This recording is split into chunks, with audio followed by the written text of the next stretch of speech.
Et coucou et bienvenue entre deux pages, je vous retrouve aujourd'hui pour une nouvelle vidéo. Aujourd'hui on va parler nouveau challenge puisque l'été arrive bientôt. Donc je vais vous faire le point sur deux challenges auxquels je vais participer cet été. À la fois un challenge un petit peu voilà, sans prise de tête, très cool, très chill, que propose Virginie de la chaîne Totally Brune qui s'appelle l'été en série. Donc c'est simple, choisir des séries et les lire pendant les 2 mois d'été, donc juillet-août. Donc moi ce que j'ai choisi de lire pour cet été en série, c'est de finir ma relecture de la nouvelle traduction du Seigneur des Anneaux en audio, donc les 2 tours et le retour du roi, dans la nouvelle trad, donc j'ai hâte. Et j'ai choisi de me relire la saga Chrono Crusade, l'intégrale, en 8 tomes. C'est du manga.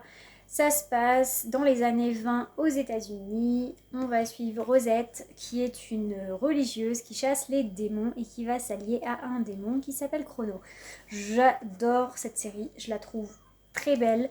Le coffret est sublime et voilà, j'ai juste hâte de me replonger dans cette série parce que c'est une série que j'aime beaucoup et voilà. Et le deuxième challenge que je vais faire cet été, c'est bien sûr le Sweetie Gourmet Challenge organisé par Mélie et Mélo de la chaîne Mélie Mélo de lecture. Je vous mettrai leur vidéo de présentation du défi en barre d'infos.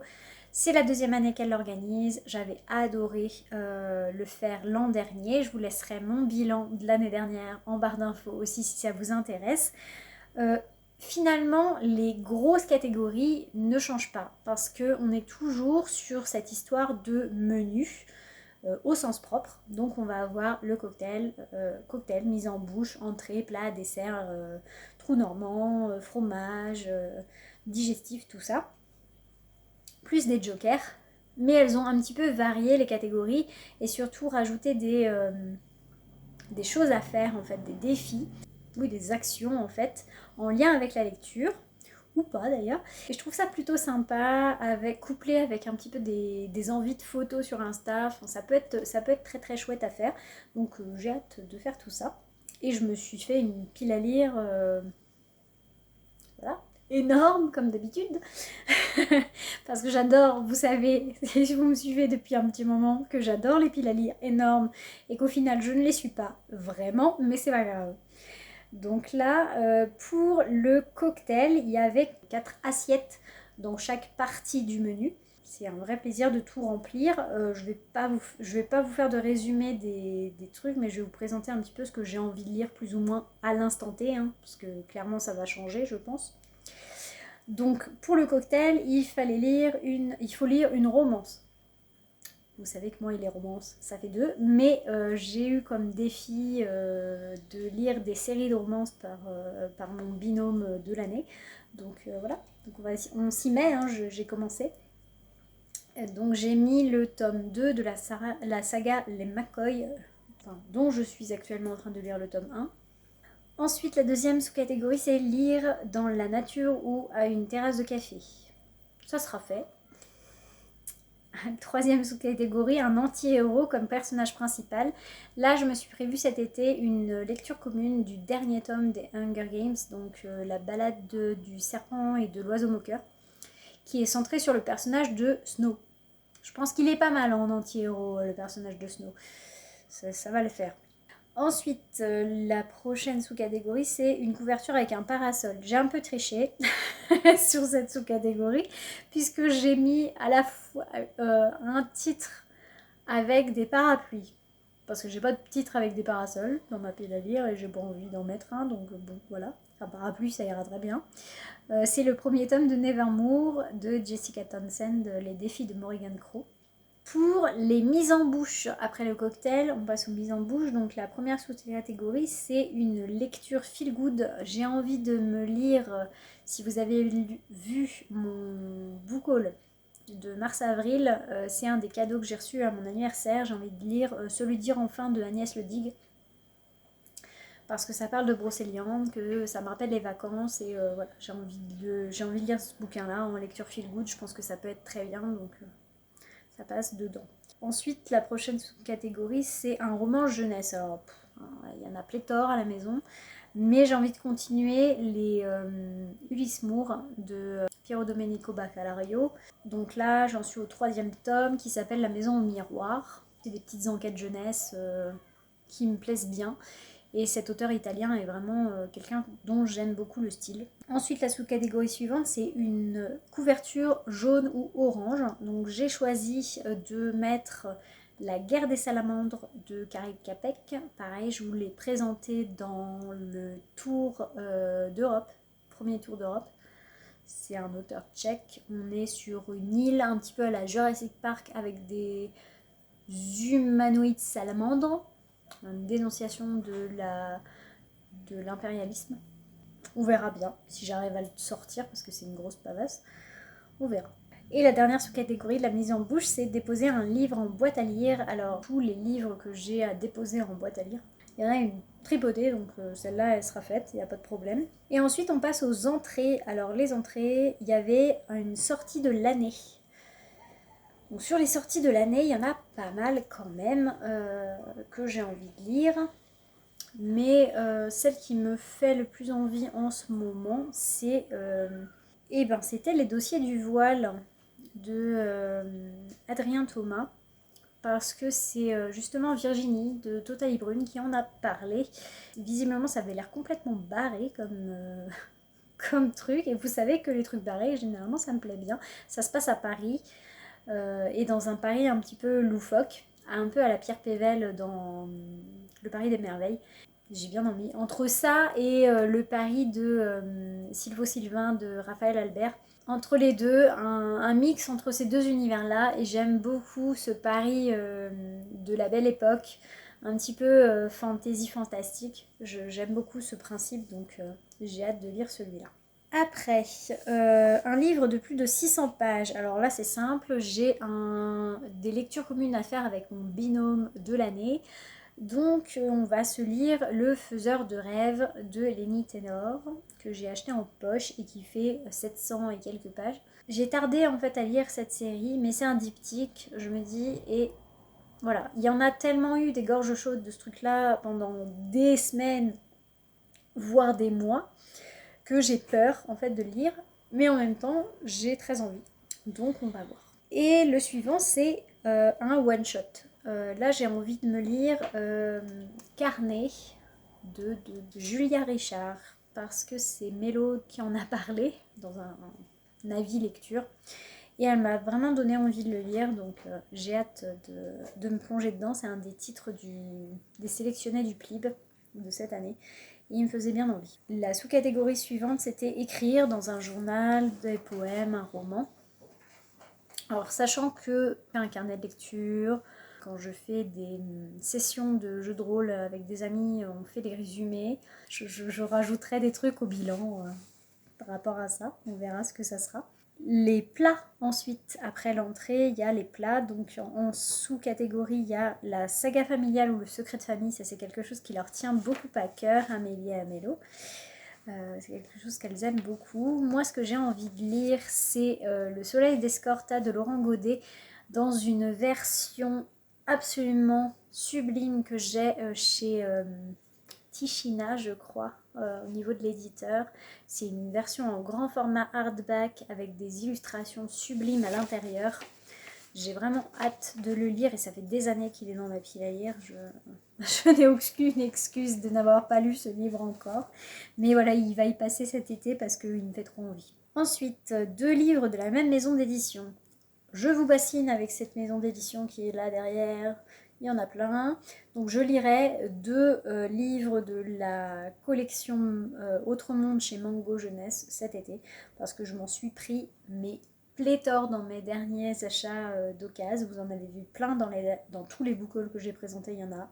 Ce sera la maison d'édition qui sera mise à l'honneur. Ensuite, il y a un livre qui parle d'écologie. Là, pour le coup, j'ai envie de me lire le Ecotopia de Ernest Calembar. Pareil, c'est Mélo qui en a parlé et j'ai envie de le lire. D'autant que j'ai une collègue de mon club lecture au boulot qui m'en a parlé aussi. Donc voilà, ça fait 2 avis. allez, c'est parti, c'est obligé, je vais me lancer dedans. Le dernier, c'était cuisiner un plat typique de la culture de la lecture en cours. Donc, sachant que j'ai envie de lire un Luca di Fulvio pendant l'été, Luca di Fulvio étant italien, je ferai des pâtes et ça ira très bien. J'ai vraiment hâte de me relancer dans un Luca di Fulvio. Je pense que j'ai envie d'en lire un par an là, avec ce que j'ai eu comme expérience avec le Gang des Rêves. Et en plus de ce qu'en dit Manon de la chaîne Manon prend son bouquin à chaque fois, elle a encore fait un super avis. Ça me motive d'autant plus à aller lire encore Luca di Fulvio. Et on passe au fromage. Donc dans la catégorie fromage, il faut lire un classique. Alors pour cet été, j'ai envie de lire soit Mary Poppins, soit une pièce de Shakespeare. Pas du tout la même chose. C'est ce qui me fait envie à l'instant T, donc on verra bien. Soit Beaucoup de bruit pour rien de Shakespeare, soit Mary Poppins de Pamela C. Travers. Ensuite, un livre hors de sa zone de confort. Donc là, sans surprise, j'ai mis le tome 1 des McCoy que je suis en train de lire en ce moment de Alexiane Thiel. Donc c'est de la romance. Donc forcément hors de ma zone de confort. Un livre qui a rejoint sa pile à lire l'année dernière, donc c'est-à-dire un achat de l'an dernier. Moi j'ai décidé de mettre dans cette sous-catégorie, qu'est-ce que j'ai fait parce que j'en ai mis plein. J'hésitais entre Aquarêve les étoiles de Manon Fargeton et Luke and John de Robert Williams, qui est dont la couverture, vous me direz ce que vous en pensez en commentaire, mais moi je trouve que ça fait très estival, un petit peu vacances, roman de vacances et tout. Je sais pas du tout si ça se passe en été, mais voilà, ça me fait penser à ça, donc je l'ai mis là-dedans. Et la dernière sous-catégorie pour les fromages, c'est relire une lecture imposée à l'école, mais qu'on n'a pas aimé à cause de ça. Donc là, j'ai mis deux choses pareilles que j'aimerais relire parce que c'est vrai que voilà, ça m'intrigue, je sais plus pourquoi j'ai pas aimé, donc on verra bien. C'est Les Contes du Chat Perché de Marcel Aimé. Je me souviens que Delphine et Marinette m'avaient absolument insupportée à l'époque, mais ça fait longtemps. Je l'ai lu au collège, je crois, donc je vais me faire un second avis. Ou alors je vais relire Uburoi de Jarry, parce que j'avais trouvé ça complètement what the fuck à l'époque. Peut-être que je trouverai ça encore complètement what the fuck, mais voilà, peut-être que j'apprécierai, je ne sais pas, on va voir. Et ensuite, le trou normand, c'est un truc que j'aime beaucoup dans leur défi, parce que c'est la catégorie où il y a une sous-catégorie de challenge qui n'est pas un challenge. Il y a le challenge 2 jours sans lire. Alors vous me direz peut-être que c'est un challenge. Effectivement, je pense que pour moi ça en sera un. Ça dépend ce que j'aurai à faire cet été. Si j'ai beaucoup de choses à faire, ça peut ne pas être un challenge. Parce que des fois je peux avoir autre chose à faire que lire et puis voilà d'autres envies. Mais concrètement, c'est vrai que c'est très rare quand je passe, hors des pannes de lecture, c'est très rare quand je passe plus d'une journée sans lire. On verra si j'arrive à relever ce défi. La catégorie suivante, c'est les personnages partent en vacances. Donc là, j'ai envie de lire Un été sans les hommes de Siri Utzvets, parce que ça se passe en été et puis elle se part en vacances, je crois. Enfin bref, ça rentre dans la sous-catégorie. Et sinon, il y a Les Intéressants de Meg Wolitzer, qui avait été conseillé par Audrey de la chaîne Chai Latte, que j'avais acheté suite à son conseil sur sa vidéo, et qui me fait bien envie. Et ça se passe la première partie du moins se passe dans une colonie de vacances. Donc ça colle plutôt bien. Ensuite, on passe à la sous-catégorie, c'était faire la lecture à quelqu'un. Donc là, je vais voir, pour vous faire ça cet été, vous faire une vidéo de lecture à haute voix. Surtout si vous avez des idées de livres que vous souhaiteriez que je lise à haute voix cet été, n'hésitez pas à me les mettre en barre d'infos d'ailleurs si vous avez des idées. Et la dernière sous-catégorie de ce trou normand, c'est lire un livre d'une maison d'édition dont on n'a aucun titre. Alors je suis partie du principe que c'était des maisons d'édition pour lesquelles j'avais un seul titre. Et j'ai décidé de lire soit Le vaste monde de Maria Valeria Rezende que je vous ai présenté dans le dernier book haul, soit Les enfants de la révolte de Michael Druard qui est chez Livresque Édition. Donc Vaste monde, c'est chez Anna Kaona. Donc c'est les deux titres que j'ai envie de lire pour cet été. Ensuite, on passe au dessert. Donc là, il faut lire une lecture en buvant un thé, un chocolat, un café. Pareil, comme l'année dernière, je pense que je ferai une petite photo Insta, voilà, une petite photo, et puis à la limite au bilan, je vous l'incrusterai pour vous montrer que oui, j'ai bien lu, j'ai bien lu un thé, j'ai bien lu un thé, parce que moi ça sera un thé. J'ai bien lu un thé en faisant la lecture. Généralement, c'est très courant chez moi, donc ça devrait le faire sans problème. Ça sera pas vraiment un défi, hein. Bref. Donc la sous-catégorie suivante, un guide de voyage centré sur un pays, une région, une ville. Donc j'avais deux idées. Je voulais lire Aventure Japon. Alors c'est de qui? Robert Guillain. C'est chez Arléa, je crois. Et puis il y avait le Paris fantastique de Rodolphe Trouilleux que je vous ai présenté l'an dernier, Book Haul. C'est pareil, qui me fait très envie. J'ai hâte de lire ces deux-là. C'est pas vraiment des guides de voyage, mais c'est centré sur un pays, une ville, donc ça passe. Ensuite, la sous-catégorie suivante, c'est une lecture avec un voyage atypique, tour du monde, voyage à vélo, nomadisme. Donc là, j'ai choisi deux choses. Un essai plus, c'est Marcher, éloge des chemins et de la lenteur de David Le Breton. C'est un essai justement un petit peu à la Sylvain Tesson. Et justement, le deuxième titre, c'est de Sylvain Tesson et Alexandre Poussin. C'est On a roulé sur la Terre.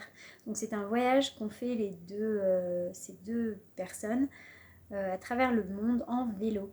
Et je trouve ça mais juste génial. Donc j'ai hâte de lire ça. La dernière sous-catégorie du dessert, c'est faire une lecture commune. Alors comme je vous disais, dans le mois de la fantaisie, mon bilan du mois de la fantaisie, j'ai plusieurs lectures communes de prévues avec ma binôme de cette année. Donc du coup, voilà, les lectures communes, ça va être vite vu. J'ai prévu de lire La mer infinie de Rick Yancey, le deuxième tome de la 5e vague. En lecture commune, j'ai prévu de lire Les illusions de Savoir de Manon Fargeton. Oui, j'ai prévu de le lire en lecture commune, donc ça va peut-être plus me motiver de le lire en lecture commune. Allez, il va peut-être y passer cette fois-ci. Et on s'est prévu aussi, enfin on n'a pas prévu la date encore, mais on a envie de lire en lecture commune aussi avec Stéphanie de la chaîne Olivouette, Chronique du pays des mers de Elisabeth von Harburg. Donc franchement, j'ai hâte. Et on passe au digestif. Donc là, il faut lire une lecture graphique. Alors, lecture graphique, vous allez me dire, avec mon défi l'été en série, la série des Chrono Crusade, déjà, c'est bon, on est bien. Ça rentre tout à fait dans cette sous-catégorie, il n'y a pas de problème. Ensuite, une revue ou un journal. J'ai des sciences et vie, j'ai des sciences et avenir, j'ai des courriers internationaux, j'ai des magazines littéraires qui doivent traîner aussi. Je suis plus sur sciences et vie ou sciences et avenir en ce moment, donc ça sera plus ça, je pense. Donc pour cet été, ça sera plus ça. Ensuite, un roman de son enfance. Alors là, c'est Le Seigneur des Anneaux, que je vous ai présenté dans l'été en série. Et en fait, j'ai envie de relire. Donc j'ai lu ça quand j'étais ado. Ensuite, la dernière sous-catégorie des menus, c'est lire en maillot de bain ou nu. Sachant que je n'ai pas prévu d'aller en piscine où que ce soit cet été et que je n'ai pas l'intention de prouver que je suis nue sur une photo, comment dire que oui, mais il va falloir me croire sur parole en fait. Et je vous reprends quelques jours plus tard parce que la place sur la tablette, il n'y avait plus de place en fait. Donc j'avais fini tout ce qui était menu. Et là, on va passer au Joker. Donc elles ont déterminé une dizaine, je crois, de thèmes Joker qu'on peut remplacer avec les assiettes des autres parties du menu. Et je trouve ça plutôt pas mal. Moi, je vais essayer de faire aussi des Jokers en plus. Pas à la place, mais en plus. Disons que j'ai des idées. Alors les jokers, c'est lire avec les pieds dans l'eau. Alors sachant qu'on n'est pas forcé de mettre les pieds dans l'eau naturelle, on va dire, si on n'a pas de rivière ou de mer à proximité. Une bassine d'eau ou une baignoire, ça compte. Il suffit de faire une photo de ses pieds dans de la flotte. Donc ça peut marcher très bien. Les bains de pieds l'été, c'est le top. Ensuite, c'est un plaisir coupable. Alors moi, si vous me suivez depuis un certain temps, vous savez que mon plaisir coupable, de tout temps d'ailleurs, l'été ou pas d'ailleurs, c'est de lire des romans policiers jeunesse. Donc j'aimerais lire le tome 9 de Sherlock Lupin et moi pour continuer la série. La catégorie Joker suivante, c'est se créer une mini routine et la respecter. Alors moi, ce que j'aimerais faire cet été, comme tout le temps d'ailleurs, une mini routine, j'en ai quelques-unes. Je vous invite à aller voir mon top 10 présentation. Je vous mettrai en barre d'infos. J'aime bien en fait lire le matin, c'est quelque chose que j'apprécie beaucoup. Donc continuez à lire le matin l'été, surtout l'été j'aime bien me lever très tôt quand il fait à peine jour pour pouvoir profiter de la fraîcheur, du calme, de bouquiner tranquillement le matin. Après il faut lire un roman du trio, alors elles avaient fait un trio l'an dernier, un autre trio d'autrices, donc là c'est le trio Grimaldi, Martin Lugan et Valérie Perrin. Moi, j'ai lu un Virginie Grimaldi, je n'ai pas lu d'Agnès Martin-Lugan encore, et j'ai lu un Valérie Perrin que j'ai adoré. Et du coup, je pense que je vais me caler. Vous avez vu que j'avais déjà calé un Agnès Martin-Lugan avant. Non, c'est un Agnès Le Digue. Raté. Donc du coup, je vais me caler Les Oubliés du Dimanche de Valérie Perrin, qui est son premier roman, qui me fait très envie, et voilà, j'ai envie de le lire, donc ou un Virginie Grimaldi, ça dépendra. Je crois que c'est Et que ne durent que les moments doux, dont Mélie du coup a parlé dans une vidéo, et voilà, elle parle toujours de Virginie Grimaldi en termes très élogieux, et ça me donne très envie, donc je me calerai soit l'un soit l'autre. Ensuite, une couverture avec un soleil, la mer, la piscine. Pour cette catégorie-là, j'ai envie de me caler 4 lettres d'amour de Niall Williams. je regarde ce qu'il est derrière. Donc la couverture, comme vous voyez, on voit la mer. C'est pas très estival, mais voilà, ça me fait envie. C'est un des seuls livres que je crois que j'ai avec la mer en fond.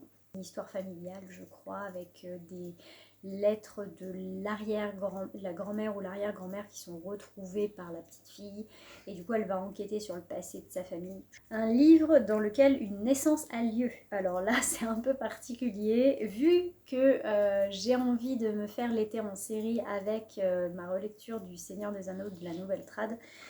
Donc vous avez vu que le roman d'enfance, je me suis calé le tome 3, et du coup le tome 2, les 2 tours, je vais le caler ici, puisque dans les 2 tours, il est question de Saruman et de la naissance de la nouvelle race d'orques un peu spéciaux, qui s'appellent les Uruk-hai, et du coup il y a une naissance d'Uruk-hai, voilà. Ça passe. C'est pas une naissance, c'est pas un oh quel joli bébé, non pas vraiment. C'est un Uruk-hai, donc c'est moche, c'est gluant, ça a des grandes dents, voilà, c'est sauvage, mais c'est une naissance quand même, donc ça passe. Un livre qui ouvre à la compréhension d'une minorité, donc là tout ce qui est LGBTQIA+, qui est communauté racisée, pas mise en avant habituellement. J'avais noté un essai, c'est une histoire de genre, parce que c'est un thème, en fait je suis très peu informée sur tout ce qui est les différents genres. J'ai un peu de mal à m'y retrouver, j'avoue, parce que c'est très vaste. J'ai quand même envie de m'informer dessus, parce que, voilà, pour pas faire d'impair, justement, je trouve ça intéressant d'aller se documenter. Et du coup, ce livre-là, visiblement, va être un documentaire sur... Je sais pas du tout quoi en attendre, mais du coup, ça m'intrigue beaucoup. Ça va me permettre de vraiment m'instruire là-dessus un petit peu, de commencer à m'instruire, parce que c'est vraiment quelque chose où je suis totalement novice. Donc, pour le coup, ça va me permettre de m'informer un petit peu plus là-dessus, et je trouve ça très intéressant. Un auteur qui ne vous a jamais déçu, c'est le dernier Joker. Alors, pour moi, ce sera Neil Gaiman. Je suis actuellement en train de lire en audio De bons présages de Terry Pratchett et Neil Gaiman. Mais j'ai envie de lire c'est Le jour où j'ai échangé mon père contre 2 poissons rouges. Scénario de Neil Gaiman et les illustrations, je ne sais plus, je vous mettrai la couverture ici. C'est un album et je viens de me le procurer, vous le verrez dans le prochain book haul. Spoiler. Mais j'ai envie de le lire très prochainement parce que Neil Gaiman c'est quelqu'un qui ne m'a jamais déçu et je pense ne me décevra absolument jamais parce que j'adore ce qu'il fait, donc à découvrir en jeunesse et en album pour le coup, donc ça va être plutôt rapide à lire. Et voilà, c'est fini pour cette pile à lire du Sweetie Gourmet Challenge. Je vous mettrai la vidéo de Mélie et Mélo en barre d'infos si vous souhaitez aller voir un petit peu plus avant. Elles ont mis également sur leur vidéo le lien vers le blog où elles récapitulent toutes les catégories avec des visuels. Je trouve ça très sympa pour l'été, c'est un challenge assez large où on peut mettre vraiment plein de choses. Et puis l'été en série, pareil, de Virginie de Tosaï Brune, je vous mettrai sa vidéo de présentation en barre d'infos. Lancez-vous dans des séries cet été et ça permet aussi de caler les deux. Je sais qu'il y a d'autres défis très intéressants pour l'été. Pour le coup, je m'étais lancée là-dedans parce que je trouve qu'il est plus vaste. Après, je sais qu'il y a Lisons l'Asie, il y a peut-être le Hot Summer Challenge qui va se relancer, le Magical Summer Challenge, enfin, il y a plein de défis pour l'été. Donc juste choisir celui qui vous correspond le mieux. Moi je sais que celui-là, je l'avais trouvé très original l'an dernier à sa première session et là je suis repartie quoi. Donc n'hésitez pas à aller voir donc la vidéo et puis à me dire si ça vous tente de participer. Qu'est-ce qui vous tente de mettre comme livre dans ces menus et ces différentes assiettes. Et puis voilà, s'il y a des livres que j'ai cités que vous avez déjà lus et qui vous ont plu, n'hésitez pas à me le dire aussi, comme ça je les sortirai un petit peu plus rapidement ou voilà, je ne changerai pas d'avis dans ma palle, ce qui peut arriver. Et puis on se retrouve très bientôt pour la prochaine vidéo. Salut!